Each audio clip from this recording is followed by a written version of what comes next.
First డేనే Anamika care టేకర్‌గా దెబ్బ మీద దెబ్బ పడతది అమర్ దగ్గర. ఇంకా "నువ్వు ఈ జాబ్‌కి అన్‌ఫిట్, ఇక్కడి నుంచి వెళ్ళిపో" అని అంటాడనమాట అమరు. ఇంకా అనామికకి ఇంట్లో వాళ్ళు ఎవరెలాంటి వాళ్ళో తెలీదనమాట. వాళ్ళ క్యారెక్టర్స్ అనమాట. ఇంకా ఈ విధంగా ఒక్కొక్క క్యారెక్టర్‌నైతే అనామికకు పరిచయం చేశారనమాట.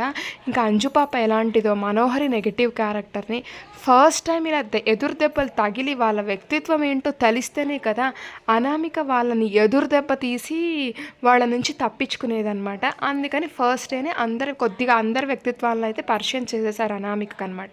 అంజు పాప రాంగ్ టైం టేబుల్ చెప్తుందనమాట. 7:30కి నిద్ర లేపాలని. అమర్కి కోపం వస్తుంది అనమాట, పిల్లల్ని ఏంటి ఇంకా నిద్ర లేపలేదని. రాంగ్గా గైడ్ చేసి అనామికనైతే అమర్ రూమ్లోకి పంపించి బయట నుంచి లాకేసేస్తుంది అనమాట.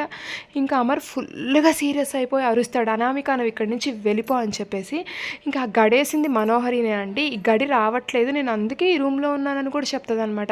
పాపం గడి తీయపోతే గడి వచ్చేస్తుంది అమర్ ముందు అనమాట. అలా బుక్ అయిపోద్ది అనమాట అనామిక. ఏం జరుగుతుందో చూద్దాం. Thank you.